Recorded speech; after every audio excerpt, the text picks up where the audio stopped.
This is what Swovel's class is like. One thing you might want to think about is the role that women play in the text, and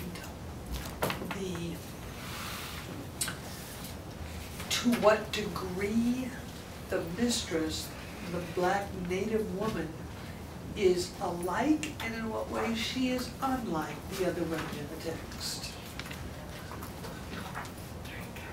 Smile while you do it. Smile and wave to the camera.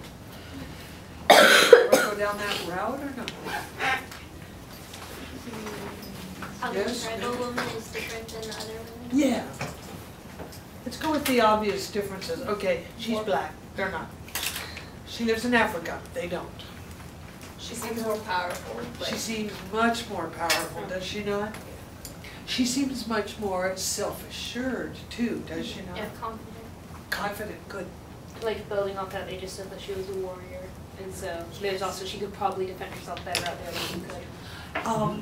And notice that Conrad never ever described any of the other women as warriors. Yeah.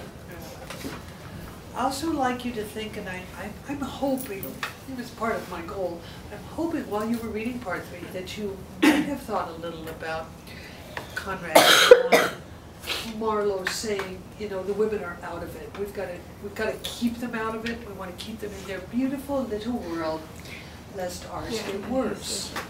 And I really hope you thought about it a little while you read, because it's a big picture.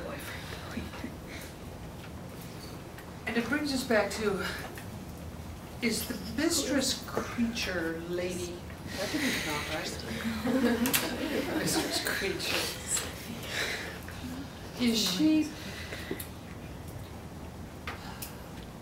Does she understand things that the ladies in Europe do not understand? She's exposed to it. I'm sorry, couldn't I hear? She's more exposed to it, like living in Africa. And of course her experience is different, therefore she understands certain things they don't, and vice versa. They understand stuff she would not. But when you look at Marlowe's line of women are, quote, out of it, and we have to keep them in their beautiful little world, lest ours become worse, does the mistress character understand the stuff, for lack of a better term, that Marlowe does not want the other women exposed to? Yeah. Okay, and if she does, if she has understanding of, you know, what he's trying to shield the other women from, does it make the world worse? Remember, his logic is, we've got to keep certain peoples, like women, like children, like Europe, maybe, hidden from some realities, because the world would be a worse place if they understood these realities. So in what way does her understanding, let's go to the heart of it, the horror, affect Marlowe's understanding? How's it affect women's roles and stuff like that? Yeah, Michelle. Well, the tribal woman, like with her understanding, she obviously is like stronger, you know? Like we already said she was described as a warrior, she has more power. And the other women in the book are, like, they sit and they knit and they wear nice clothes, they have their slippers on, and well, they don't really do much at all, or any like thinking for themselves. And they have their own little vision of the world, and but it's they're naive. like stuck in it, and it's naive. And hers is more realistic, or at least for her world. Yeah. Okay. Emily. Oh, I feel like the men kind of fear her for her. Like, I agree with you. Yeah, and they say we're a little bit afraid of her. She said that the men are afraid of her. I'm a little afraid of her too.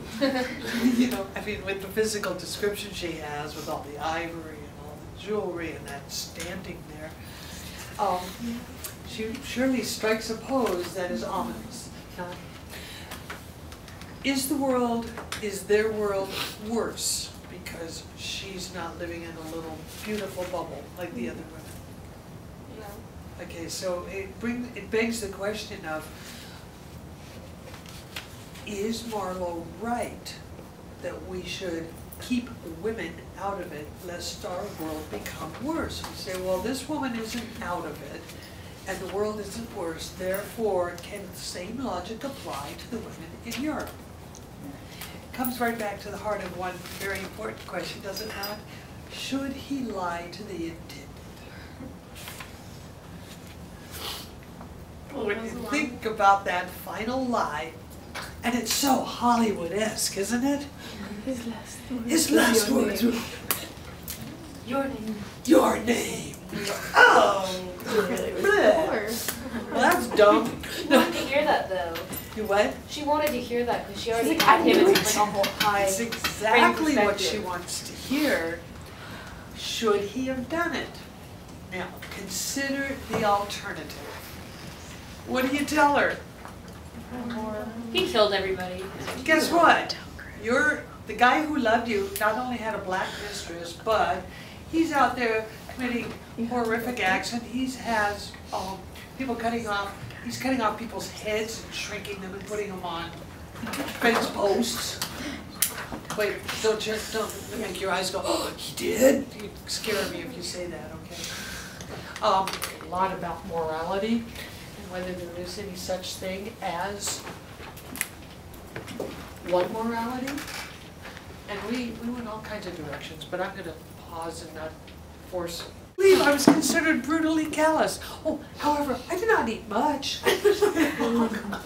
That changes everything. You just had a light snack over the dead body.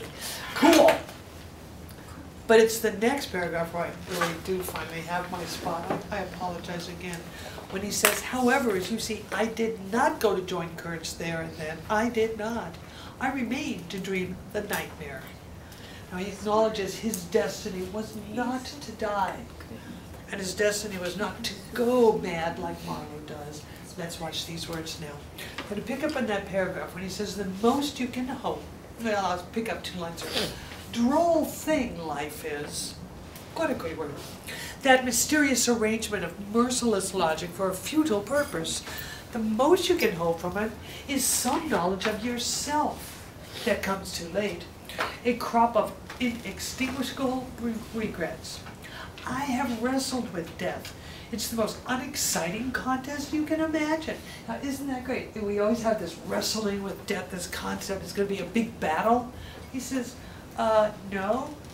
It takes place in an impalpable grayness with nothing underfoot, with nothing around, without spectators, without clamor, without glory, without the great desire of victory, without the great fear of defeat, in a sickly atmosphere of tepid skepticism, without much belief in your own right, and still less in that of your adversary. If such is the form of it, tone and imagery are the 2 words that show up most often, so chapter 10 on tone is very important. I urge you to, number 1, make sure you use adjectives to describe tone, because nouns don't work very well. Get it? Second, make sure that you have several. They're never going to give you a simple poem with one tone, so look for the nuances of words that help add shading of meaning and things like that. Now, let me run through a couple of poems in the chapter. You have a couple of choices of some Emily Dickinson. There's one from a 16th century poet called Since There's No Help, and I just urge you to read it kind of slowly. There's a real good Tennyson poem. There's a beautiful Thomas Hardy poem. There are 2 John Donne poems that are both good. Some of you have already analyzed them earlier and do a different kind of analysis now with tone. A popular one called Church Going. A very good one about called The Dead. It's a Rupert Brooke poem, World War I poem. And I just want to bring up, if you choose to do it, try to remember what I'm about to say. There's a phrase that he uses in it called stand to, and it's the British phrase for the command that soldiers are given when it's time to take roll, both in the morning and evening, like roll call. So it's just a phrase that Americans aren't as familiar with, I guess. Finally, there's a beautiful poem called The Death of a Soldier, which is really heavy. Go deep on this baby and don't leave it at simplistic stuff. And finally, the very last poem is a very popular choice, probably because it's very easy to read. The poem is called Love, and about 2 or 3 years ago I decided to make sure the kids understood a phrase in the last line because they kept going wrong with it. And the poet refers to a dead drunk. What's it mean? I don't know, actually. And it's just a phrase we use when someone is so drunk that they... Yeah, and they're not really passed out necessarily, but they're really close to it, stumbling, can hardly talk, kind of slur, okay? It's a real easy poem, but if you misread it and think they died, then it goes the wrong direction, okay? Ta-da! Make sure you give yourself plenty of time for that. Next thing, keep up with your seminar novel. Next Tuesday, we're going to have regular old class. We're going to do a lot of the Heart of Darkness. And my goal today and Tuesday is to get you ready to take an AP open topic test on Heart of Darkness. We're going to do that next Thursday. I found out today we have an extended lunch that day for the, what's it called? API score thing, you know, you're, some good, strong understanding, for lack of a better word, of Heart of Darkness.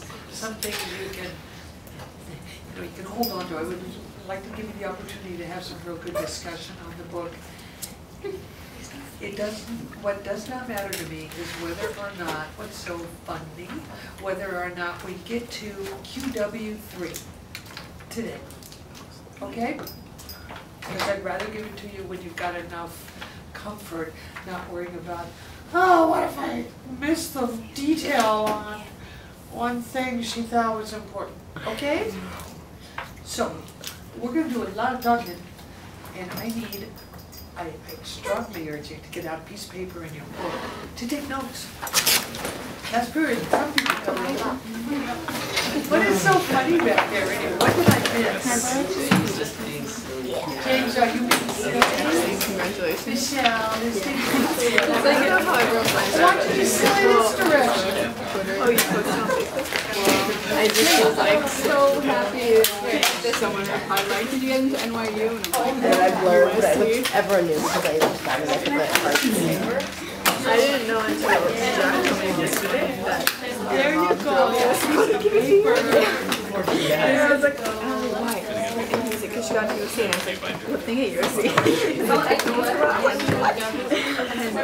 Okay, but here's I got in